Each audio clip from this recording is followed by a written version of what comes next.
Let's dive into Google Ads tutorial. When you start in a brand new account or campaign, make sure conversion tracking is already set up. The first thing that we are going to do is we are going to run a brand campaign. Someone can say that brand campaigns are a waste of money and I'm gonna get all of those clicks anyway. Why would I pay for my own traffic? First of all, conversion path of that people today is insane, which means we have many clicks and many visits from multiple channels before they make their decision. Now there is some cases where that's not always true. Since like emergency veterinarian services, you are not going to take 2 days and look at 3 different competitors when your dog is dying. But if you're trying to find maybe a tax attorney, something that's gonna be an important decision, then you can afford yourself 3 to 7 days to choose. You're going to have multiple paths when you make your decision and you will say, okay, I finally made my decision and I'm going to buy, for example, pellet grill model 700 that is $290 at Home Depot. If we are talking about bidding strategy, I like manual for brand because you can bid just enough to protect yourself and spend just enough per day to capture everything that you would need to. If you're an advertiser in 2024 still measuring by ROAS, you are going to miss about half the story. So brand campaign is usually one just spikes up ROAS in overall account.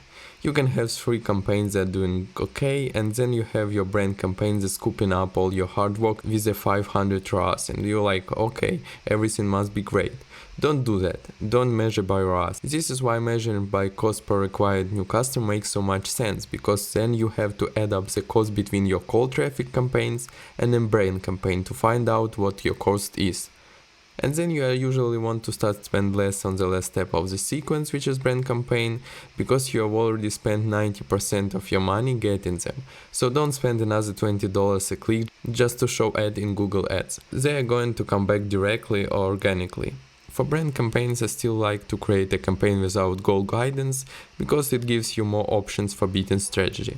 And then here is search, obviously, because we are gonna be running a brand campaign. If you see here unnecessary conversions that you have configured and you don't want to optimize for them, you can simply remove it. Also, you can add it later if you want. This is very simple. It's just going to offer you suggestions as to what you are going to get. You don't even need to do this one because this area is becoming less and less useful because Google's auto-apply recommendations and Google's OptiScore is going to judge you on how much money you're paying them, not how effective your campaign is, depending upon what you select here. So basically it's like select how you want to be annoyed, it's what it means. And let's name our campaign. What you will see here is bidding strategy. And after you create your campaign, you can have alternative bidding strategies. So they actually just strip manual from you right away. You can't even set manual right now. It's pretty annoying right now about how they basically just force you to do an automated bid strategy that you don't want. So let's look at networks. Search network, yes. Search partners, in my opinion, on brand campaign, yes, that's okay. I very rarely recommend search partners on a normal search campaign, typically because search partners are low CPC and less quality traffic. So if you are using an automated bidding strategy that Google wants, like target CPA for example, it says, wow, Google clicks on top of the page on $10 and search partners like ask.com is $2. But I can get more of these clicks for $2 rather than the $10. So you end up with a restricted bidding strategy, getting more low quality clicks from third-party sources because you are trying to save on your cost per acquisition. But display network for brand campaign, absolutely not. Here's what Google will not tell you. Here, even though it says, hey, you use display expansions so you can show your ads more places and get more conversions. This is not true. Let's say, for example, we have $100 a day. I'm going to use really round numbers and our cost per click is always $1. And in one day there is 80 inbound searches that come in and we spend $80 out of $100 and we have $20 left over. So then Google takes the $20 and starts showing those same people display ads. So when your budget runs out on search, it kicks into display and you spend the rest of money. Now the average advertiser just sees their campaign hit budget today and they think it's on the brand and it just turns into its own remarketing campaign for the people that are already looking for you. So again, that's why I wouldn't recommend using display network. And just a good rule of thumb is, if you are going to run a search and display, always keep them in separate campaigns.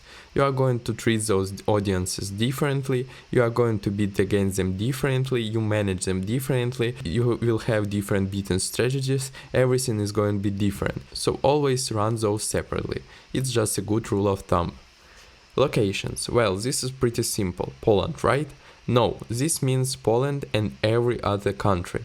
So same thing here. The recommended setting, which is the default setting Google uses, is present or interested. People in regularly in or who shown interest in your targeted locations. If a searcher anywhere in the world is interested in the Poland and does a search containing your keywords, they can be shown your ad.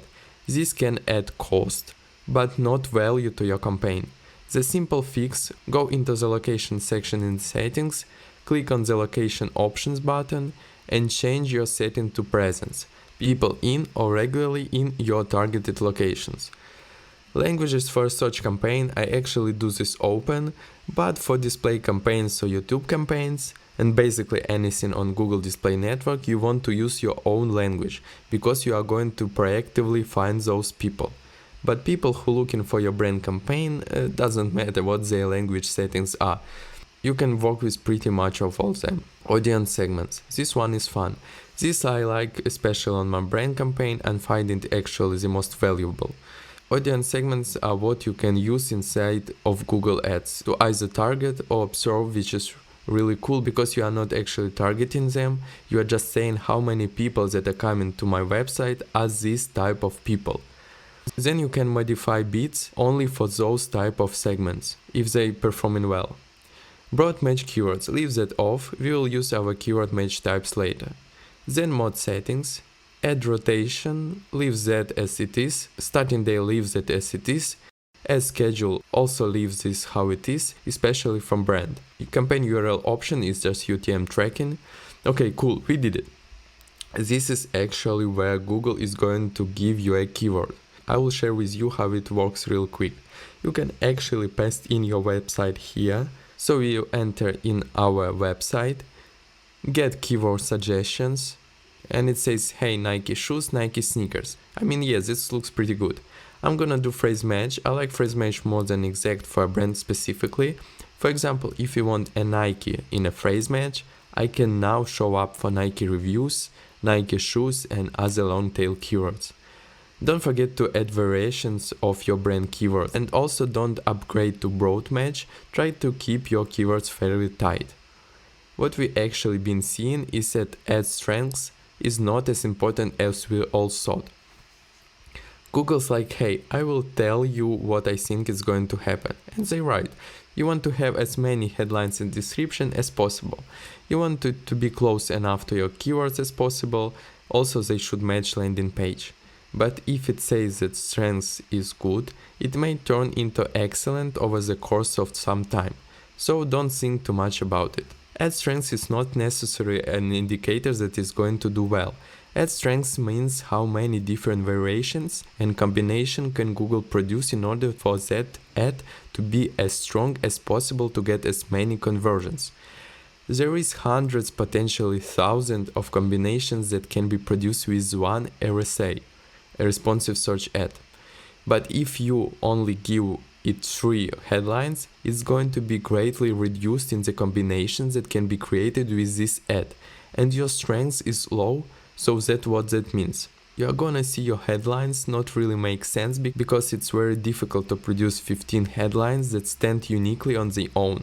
You will want to obviously spend some time in creating this, but it's okay if things look a little bit odd. Best practice is to try to use as more keywords in first 5 headlines, then 5 headlines with features of your product, and then last 5 headlines I use as call to action headlines. These little areas here where you see these little green check marks, this is Google telling you if you include these keywords. It will give you a better ad strength. Do you need to do it? No.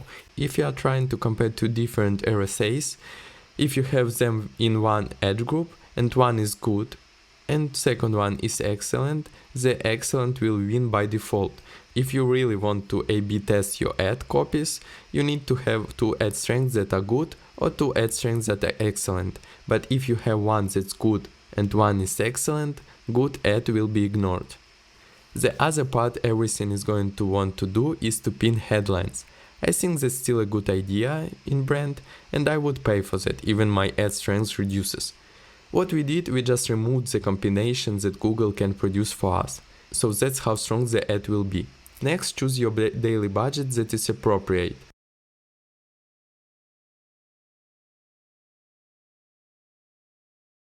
Next one, we are actually going to run a standard shopping campaign. We still run Performance Max campaigns and we are still getting a very good result, except for when those Performance Max campaigns go into too much returning traffic.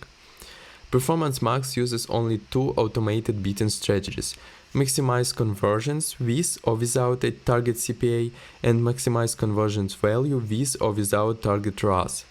So you cannot ask Google to warm up traffic, you cannot ask Google to try to get more YouTube subscribers, you cannot ask Google to bring more cold traffic and less remarketing. It's simply going to hunt for conversions, period.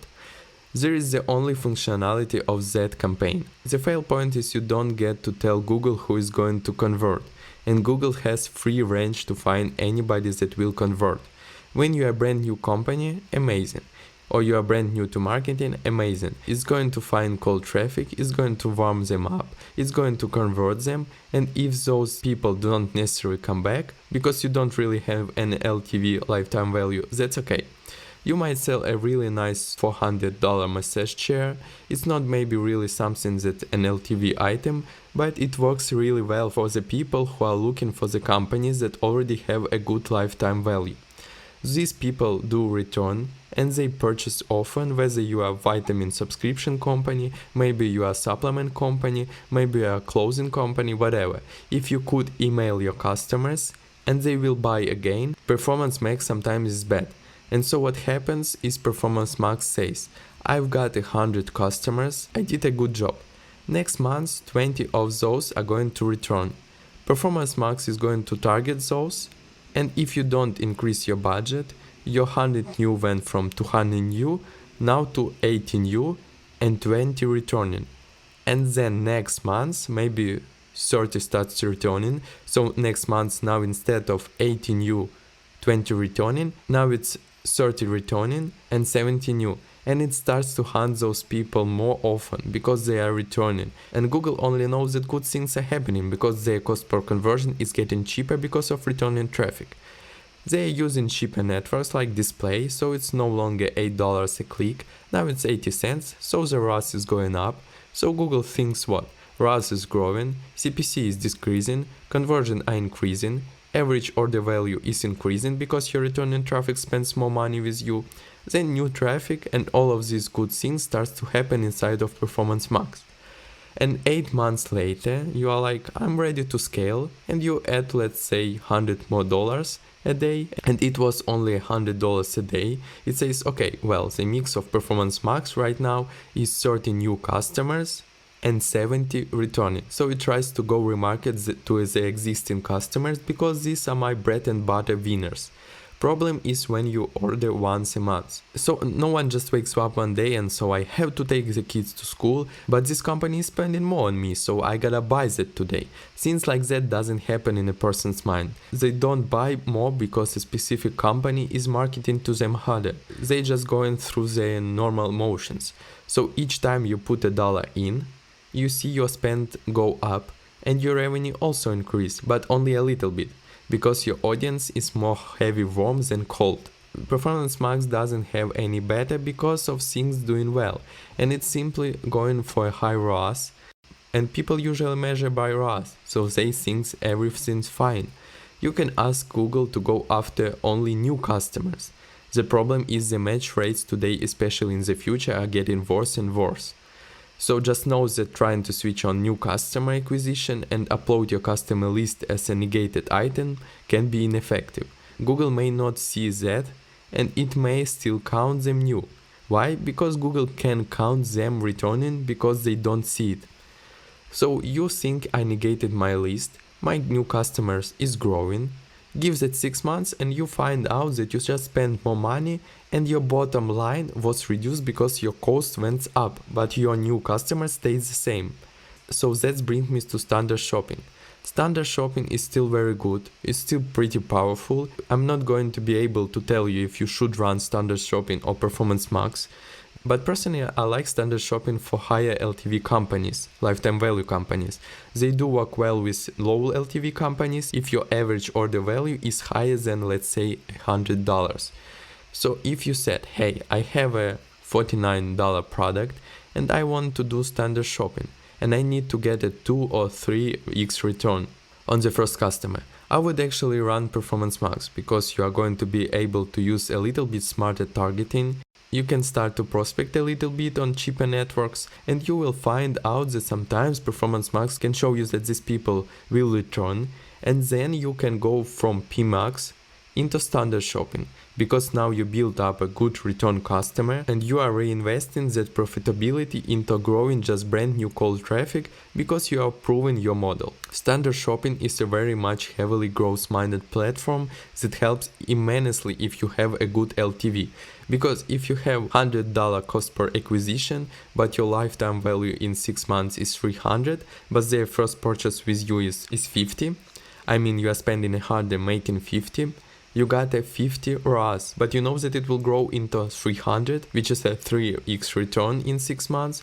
You could take that audience that you're testing that on, which is maybe 10,000 people, and increase that into 1 million tomorrow, and nothing will change, it just scales. But if you are only getting that one sale, that's gonna hurt. To sum up, Performance Max is good for creating lifetime value because it heavily works for retargeting your customers, and standard shopping is when you already have good LTV and searching for new customers. So I'm gonna grab a campaign here and we are just gonna build a standard shopping campaign. We're gonna build a new objective campaign, and this one's gonna be focused on sales. And I'm going to just look at my purchase actions and I'm going to remove all others. It's going to say, here's my campaign, I'm focusing on sales, here's how I'm measuring it by choosing my conversion goal, then I'm going to be choosing shopping. It's pretty funny, the default to this is Performance Max, and then they say get the best of automation, then Smart Shopping's been upgraded, it has all the benefits Smart Shopping had plus expanded reach. I mean, they are selling hard here to get you on Performance Max. One of the things that I would say is a reason why Google is selling Performance Max hard is because Performance Max is the best at producing ROAS attributed to itself. I think this is important when I'm talking about how to measure a campaign. Okay, as we are talking about goals, on standard shopping, if I have 3 clicks, I'm going to get 3 new people. When those 3 people come into the site, it's still maybe another 6 or 7 days before they convert. Google is very poor at attributing those post clicks. So in standard shopping, I get 3 clicks, 3 new people. In Performance Max, I get 1 new person and 2 remarketing clicks. It's much easier to attribute that conversion back to myself. And last click attributed conversions are easiest to track. Means if I'm the last click before user converted, it's easy for Google to attribute this back to itself, which means the ROAS looks good in those campaigns. That's why Google is pushing Performance Max so much, is because people still measure something by ROAS, and they say, aha, this campaign is getting a 5x, this campaign is getting a 2x, so the first campaign must be better. Google is basically stacking the deck in their favor. You click standard shopping again, it tries to convert you back to Performance Max, and then gives you a CTA to switch back to Performance Max. So we are going to start with standard shopping. I love standard shopping setups, they are so simple, and I want to give you the ways that you can actually manipulate it for yourself. So here is standard shopping, I'm just going to call it a standard shopping campaign, and if you look at the additional settings, I skip this part actually, the inventory filter, I will share with you why. The inventory filter is you are basically setting up the products that are going to be available in this campaign. This is a really horrible user interface. I do it afterwards from the ad group and I will share with you how, but you can filter as a product, like brand ID, and then you just basically have to plug each one in or select from a huge list of IDs. This is a huge pain, so don't use this one here. Local products, if you have a local feed, then you can turn it on. campaign URL option, just UTM parameters. If you don't have enough conversions, start from maximize clicks. If you have enough, then bidding things get funky. I actually like to use a target ROAS bidding at a very low target return on ad spend, for example 30%. Few reasons here. 1. Attribution is poor with standard shopping. If I'm only tracking a sort of my conversion, I'm at least gonna try to make about 90% to make my money back. Break even 90 to 100 return on ad spend, then that may actually happen. Google may only see one sort, but I'm going to be measuring it differently, and I have to manipulate a failing attribution campaign to achieve the results that I want. You have to tell Google that failing is okay. Google basically saying I'm only going to see half. So I say great, I'm only going to have to measure you by half. Then if I want 100 ROAS, but then this campaign may die. I had one situation when a standard shopping campaign ran for 20 days, earned $7,000, Google said 0, and then by day 13, day 14, you see some sales started to trickle in. It was just missing all these conversions, and the client was like, why we are spending $2,000 and not getting anything? I said because it's missing, and I proved it to him at the top conversion path inside of Northbeam. So I had to take my target return on ad spend down to 5% just to be able to spend the daily budget and scale it because Google wasn't seeing any conversions. So that's what's funny here. Next, daily budget. I like to start to spend my standard shopping campaigns at least at $100 a day. I know that's expensive for some advertisers. In my opinion, if you are going to run an e-commerce store and $3,000 a month in standard shopping, don't run Google, period. Campaign priority. You can pretty much ignore this unless you are running two campaigns with same overlapping IDs of products. There is ways to do this that are smart. You can run a non-brand shopping and a brand shopping. Your brand shopping is gonna be low priority and non-brand shopping is gonna be high priority, and you're going to have different daily ad spends. Search network, this is up to you. I have had 10 good scenarios and 10 bad scenarios. I default to no because the ads that can appear on a search network a lot of times is always like a DSA campaign and it might hit block and you can necessarily dictate what is going to be shown. Just know though that if you run this search network, it's going to pull like a DSA campaign any page that may be relevant to your product page. It doesn't pull your product page in every single time, it's up to it. So this is by chance. If Google could nail it, it's good. If not, you just waste a whole bunch of money. So I would say default this one here to not include search partners. Devices. You are shown on all ads by default. Locations. The locations you can target. Again, very similar. Poland, or you can choose another option. You can do even advanced search and do a 20-mile radius around. Make sure you do people in or regularly in, not interested in. Starting and end day. We have already talked about it. Ad group. I'm just going to call this all products right now.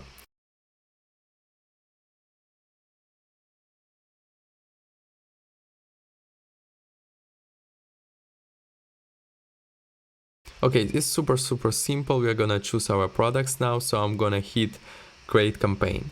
So here's now my all products. Easiest way to grab item ID. So you basically choose a specific type of products that you want, or just highlight all your products and click continue. And just know that when you highlight all products, by the way, here's a quick pro tip. You are only going to see 100 selected, but now scroll all the way down to the bottom. And then once it goes all the way, then you hit that again.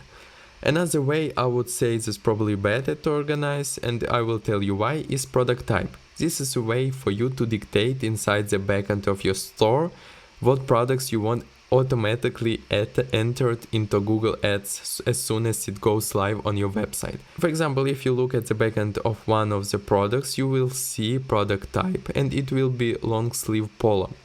They simply type that. Then it gets pushed to your feed.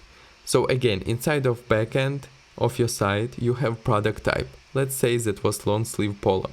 And now in Google Ads, you will have all products in long sleeve polo category. And in the future, let's say you make 10 new long sleeves polos, it will naturally fill in Google Ads because your product type is already set up to capture all the products in that category. I'm just gonna hit item ID. I'm not going to add them all, but I will click these 5 and I will click continue to bits and I hit save. What I'm going to see is these 5 items here and they are ready to go. However, Google just messed me up again because as I added these 5, it says, oh, also by the way, do you want to have all others to be shown in other product group? So choose the ones you want to market. If you are gonna do all this with item ID, then pause this one with all products. And when you find your all products, you will see everything else is inactive or not ready to serve. Alright, so we covered brand campaign and we also went over standard shopping.